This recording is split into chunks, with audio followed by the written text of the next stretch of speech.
take Georgia, and then we change the world. Yeah! I'm sorry, can you repeat that, Mr. Schumer?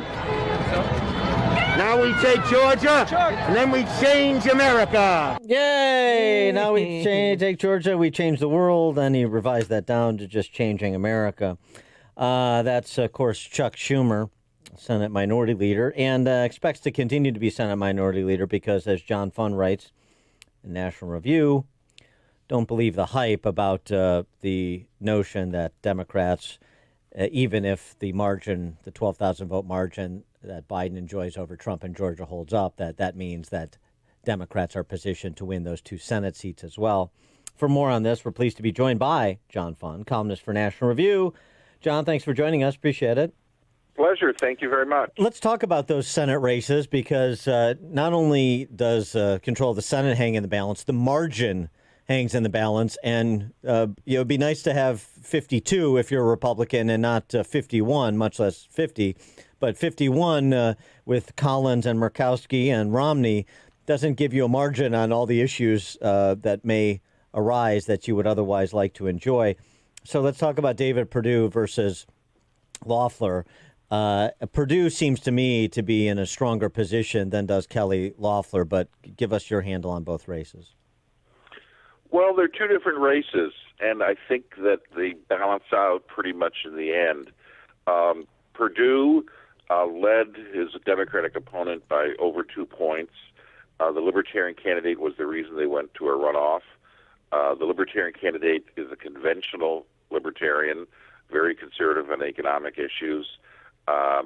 In the debates that I saw, I would say someone who voted for him basically was to the right of Perdue.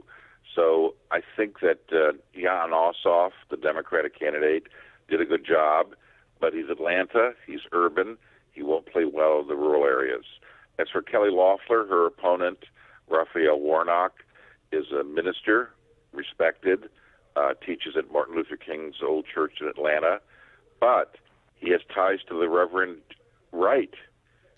You might remember the Reverend Wright. Sure. From he's Chicago. here. Yeah, the chickens are going to come home to roost for Yednock, right?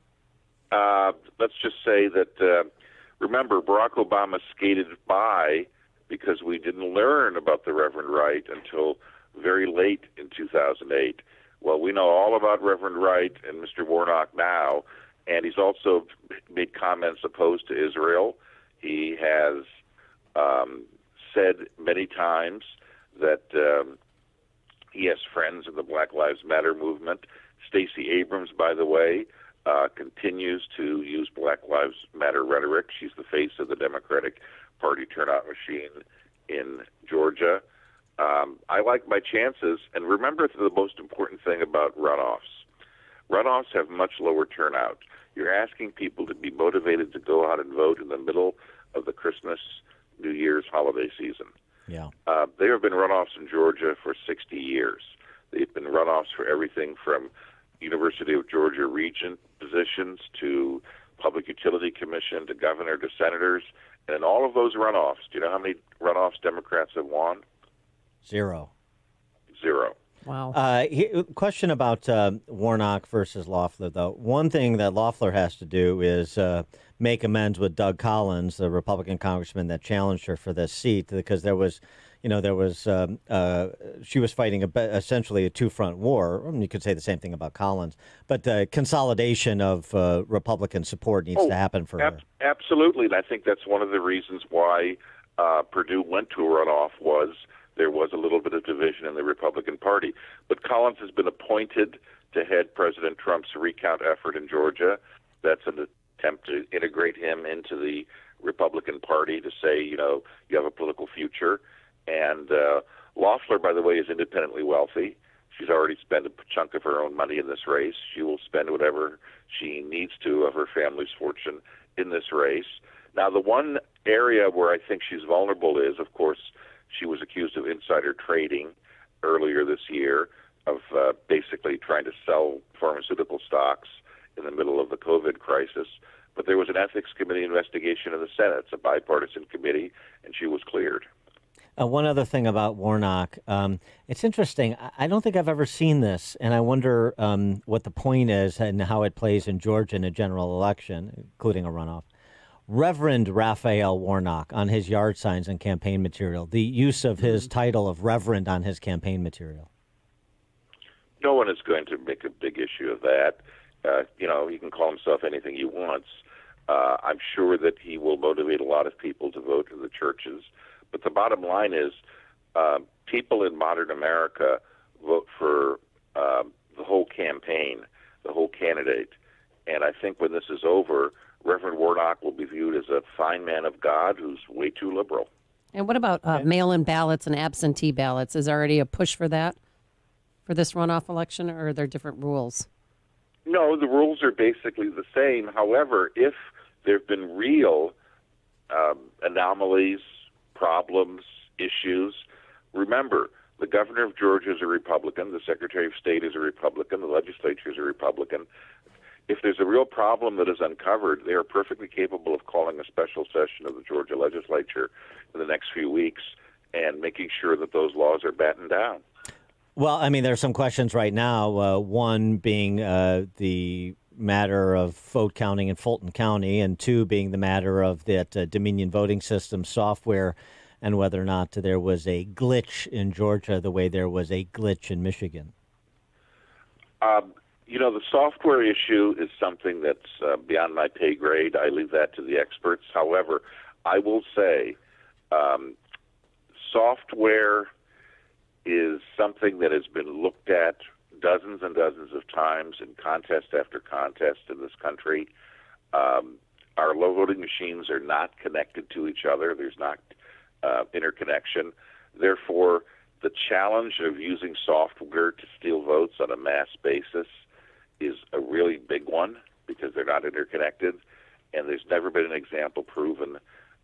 So I would say glitches are possible. We should look at them, but I don't think there is evidence of a massive software theft. And back to Loeffner real quick with in regards to Collins. Do you think he'll go out and campaign with her?